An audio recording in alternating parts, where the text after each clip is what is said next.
Bonjour et bienvenue en Corse. Une nouvelle fois, je vous invite à marcher avec moi.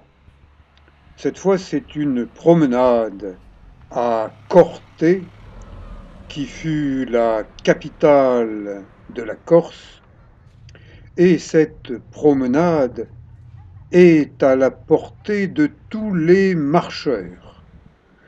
Ce qui exclut Manu Macron, qui est un faux marcheur. Il est faux sur toute la ligne.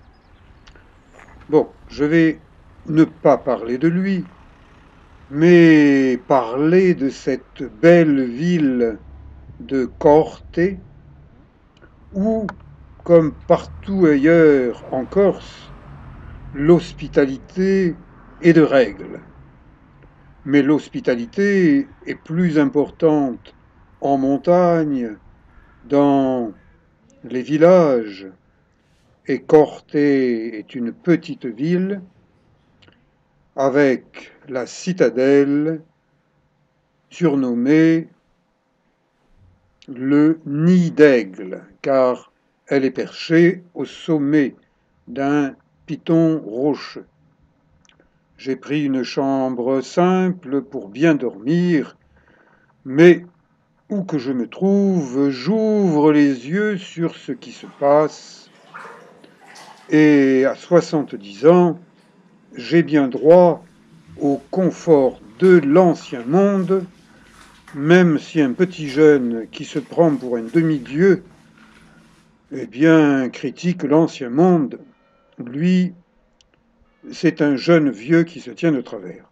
Vous voyez, je n'arrive pas à ne pas parler de Macron, Manu, tellement il se tient mal. En tant que président de la République de France, il pourrait faire un effort. Eh bien, moi, ma vie est faite d'efforts sportifs, d'efforts professionnels, pour me tenir aussi bien que possible dans la nature. Et quand je vois un chat, eh bien, je lui parle en corse, je lui dis miaou miaou, et il me répond. Et c'est pour ça que les chats et moi, eh bien, nous nous entendons bien. Et je suis aussi de l'époque du rock'n'roll. Maintenant, le rock'n'roll, c'est passé de mode. Il faut se mettre au garde à vous dès qu'on voit un petit chef ou un moyen chef. Et alors là, le grand chef, il faudrait lui faire des courbettes.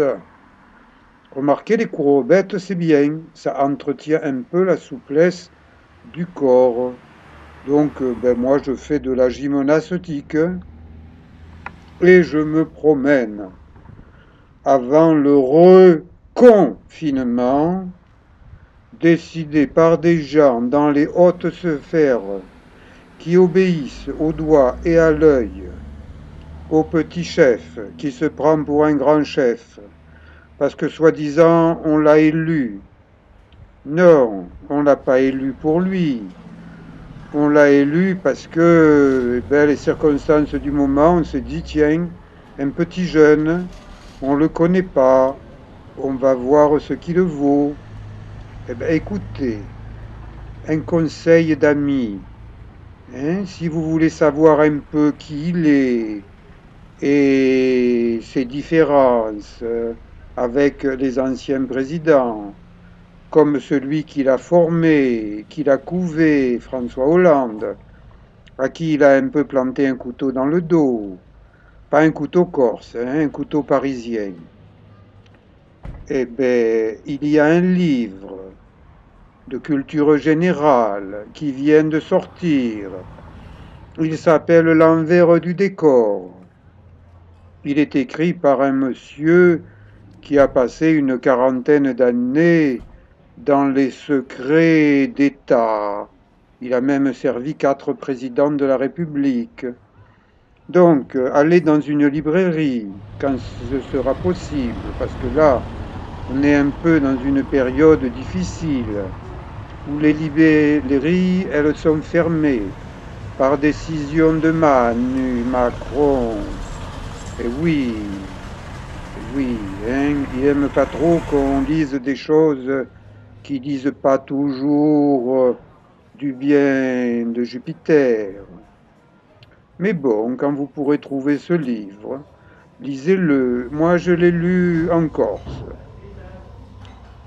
avec Pasquale Paoli, qui permit à la Corse de devenir libre et indépendante. Bon, certains Corses voudraient redevenir libres et indépendants.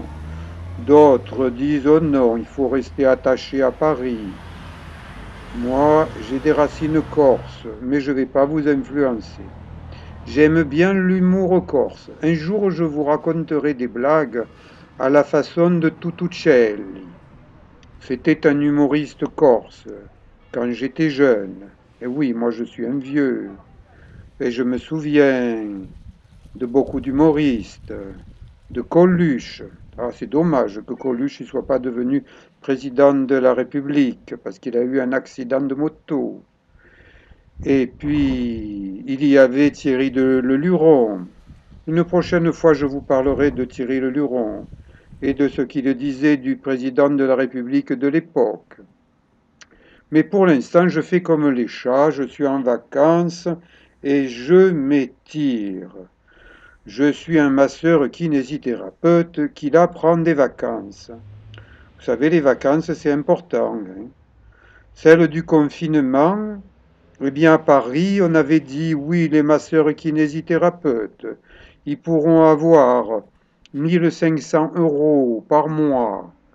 Ça fait 1 500 et 1 500, 3 000 € pour 2 mois de fermeture de cabinet.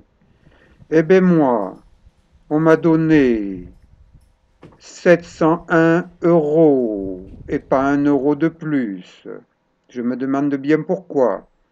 Mais étant donné qu'on ne peut rien savoir avec les FP, vous savez, les FP, c'est eux qui gèrent les impôts.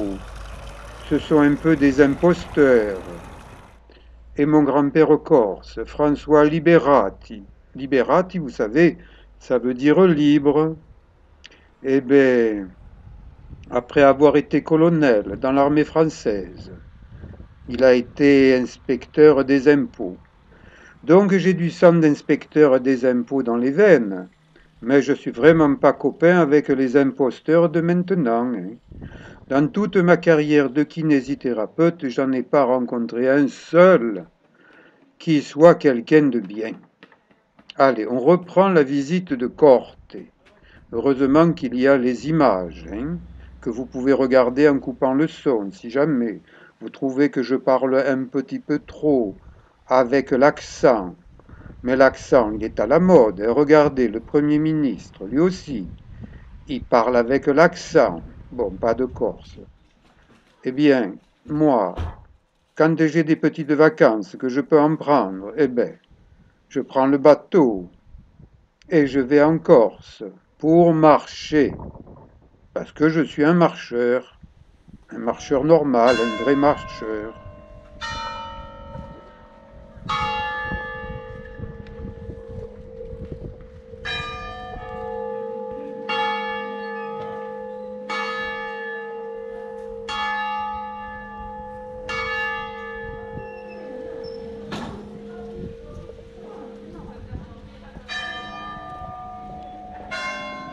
La Corse, les Corses se sont battus beaucoup pour être indépendants.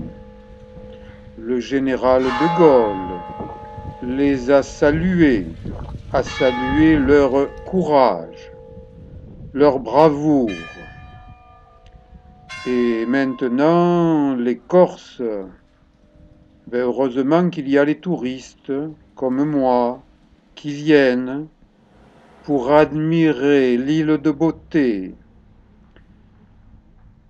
et le courage des gens qui travaillent en Corse. Parce que les Corses, ce sont des travailleurs. Il ne faut pas croire ce que certains médisent. Ouais, Les Corses, c'est vraiment des travailleurs. En montagne, eh ben, pour faire de la vie, de la survie, il faut travailler. Et les touristes, eh ben, les touristes, ils aident les Corses à maintenir la Corse belle, accueillante. Regardez ce petit magasin d'artisanat. Il y a tellement de choses qu'on se demande ce qu'on achète. Et puis il y a tous les prix. Eh bien, chaque fois que je vais en Corse, j'achète des petits souvenirs. Parce que c'est une manière d'aider les Corses à vivre, à survivre dans leur belle île de beauté. Donc, si vous voulez faire un bon geste, un beau geste, allez dans ces petits commerces. N'allez pas dans les grandes surfaces où personne ne vous dit bonjour, ou même à la caisse, il n'y a plus de caissière, il n'y a plus qu'une boîte automatique. Je me demande pourquoi on remplace pas le président de la République par une boîte automatique. On lui mettrait un jeton, un jour un bleu, un jour un rouge, un jour un jaune, et il dirait oui. Oh, il dirait non. Et puis si jamais il dit non, eh ben on lui donne plus des jetons. Et on coupe un peu l'électricité. Ou alors, eh ben on fait comme certains Corses. On sort le petit canif et on fait de l'acupuncture dans les fesses de la petite boîte pour qu'elle réponde oui. Eh oui, hein, la vie, ça pourrait être avec des automates. Mais la vie, sans charcuterie corse, sans miam miam, est-ce que c'est viable? Eh ben non. Donc heureusement qu'il y a des artisans qui font du bon jambon. Ah, le jambon, c'est bon. Et ceux qui n'aiment pas le jambon, eh ben, ils peuvent traverser la Méditerranée. Il n'y a pas de jambon là-bas. Heureusement qu'en Corse, la liberté d'expression, elle existe même sur les murs. Bon, des fois, ça gâche un peu la peinture, mais c'est une manière pour les Corses, qu'ils soient jeunes, qu'ils soient vieux, de dire ce qu'ils ont envie de dire en l'écrivant. Mais bon, moi je préfère la nature. Je préfère respecter la nature. Vous savez, Macron, il est absolument pas branché sur la nature. Il est branché comme ce noir sur les sous, les ronds. Eh oui, il ne connaît que ça. Les sous, les ronds, et patati et patata. Voilà une belle rivière. Elle est naturelle. Elle provient d'un lac, le lac de Nino.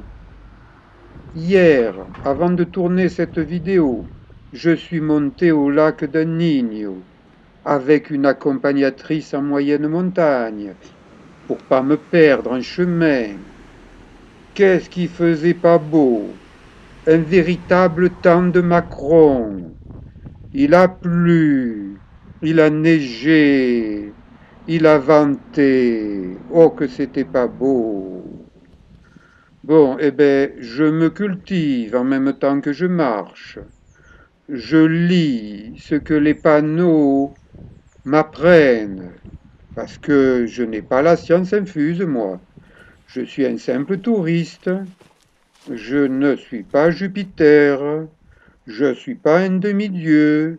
Je suis un simple marcheur et j'observe la nature, chose que Jupiter ne fait pas. Du haut des cieux, il ne voit pas ce qui se passe En bas, il a une petite cuillère dorée dans la bouche. Et mamie Brigitte, elle lui dit, ouvre la bouche, mon grand. Prends une cuillère. Ah, c'est bien, mon grand. Ah oui, tu manges bien, hein. N'abuse pas trop du vin, hein. Et encore moins du whisky. Dans le livre, l'envers du décor, on le dit que Manu Macron, il aime bien un verre de whisky de temps en temps. Moi, je suis un marcheur, j'aime bien les rivières. J'aime bien boire l'eau des rivières. Elle est bonne, l'eau des rivières. Il n'y a même pas besoin d'y ajouter du pastis. Ah, de mon côté, vers Toulon, Marseille, on va dire, oh là là, Eric, qu'est-ce qu'il dit comme connerie, hein, sur le pastis? Eh bien, moi, je marche en prenant le temps d'observer la beauté de la nature. Eh oui, elle est belle, la nature.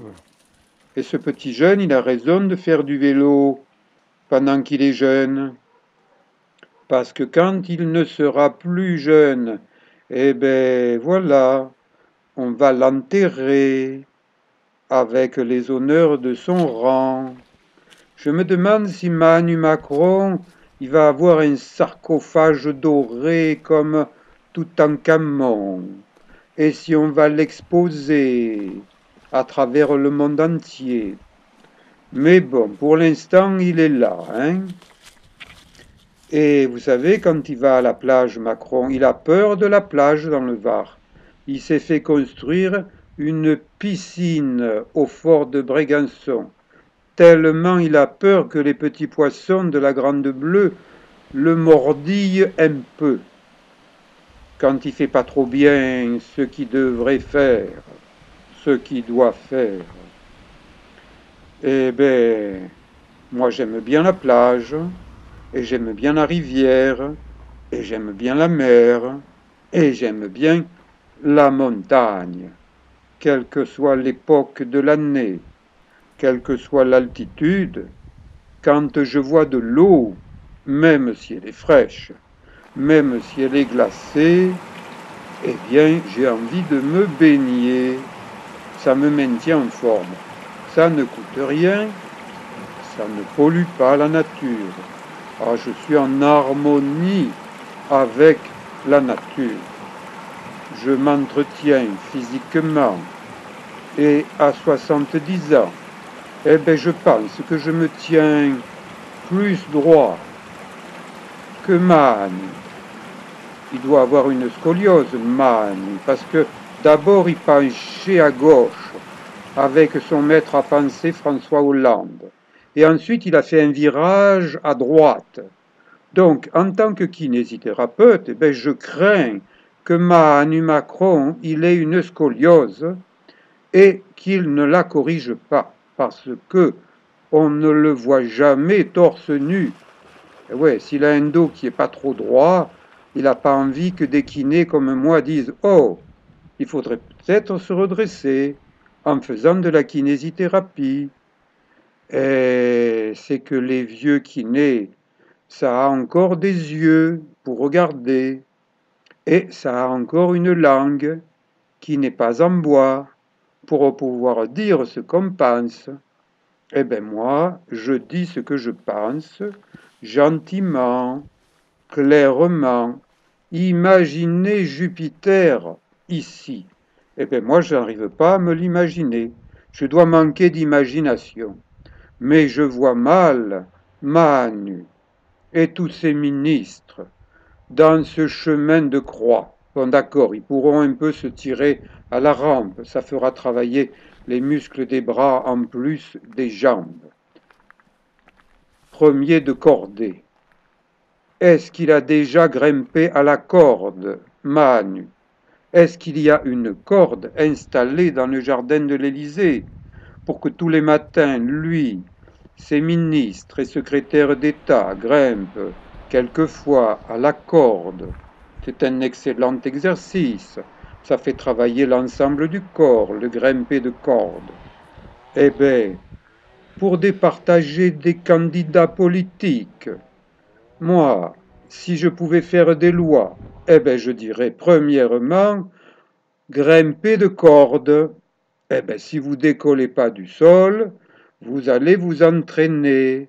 Et quand vous décollerez du sol et que vous serez capable d'arriver jusqu'en haut et de redescendre sans vous faire mal, eh bien là, vous pourrez vous présenter à une élection, vous serez récompensé de vos efforts. Mais maintenant, aujourd'hui, quand on voit tous ces petits jeunes au gouvernement, eh bien, comment ils ont fait pour y arriver? Ce jeunisme, moi qui suis un vieux, et c'est aussi un vieux qui tient ce magasin de souvenirs au belvédère de Corte, un vieux courageux, il fait des choses de ses mains, et il les vend aux touristes. Et il dit aux touristes, oh, messieurs, dames, doucement, ici vous êtes en Corse, prenez le temps de marcher doucement, prenez le temps de regarder le panorama, il est magnifique, le panorama de Corse. Et le ciel, ah, c'est pas un ciel parisien, c'est pas un temps de Macron, c'est un beau ciel, avec du vent qui chasse les nuages, c'est un vent qui fait tourner la tête. Eh bien, si vous avez la tête qui tourne, regardez plusieurs fois. On n'a jamais fini de voir pour comprendre le monde dans lequel nous vivons. Ça n'est pas avec des décisions parisiennes, hors sol. C'est en regardant le ciel, en regardant la terre, les montagnes, les hommes et les femmes, l'histoire de ces hommes et de ces femmes qui ont fait la Corse d'aujourd'hui. Eh bien, c'est comme ça qu'on progresse. Et pour progresser, eh bien, il faut monter encore un peu avec ses muscles. Encore quelques marches pour arriver au sommet du belvédère. Et là, eh bien, regardez, photographiez, filmez. Je vous montre Corte, la ville du bas, qui est en train de grandir beaucoup. Et miaou, petit chat corse, voyez, il me répond, il est poli, lui.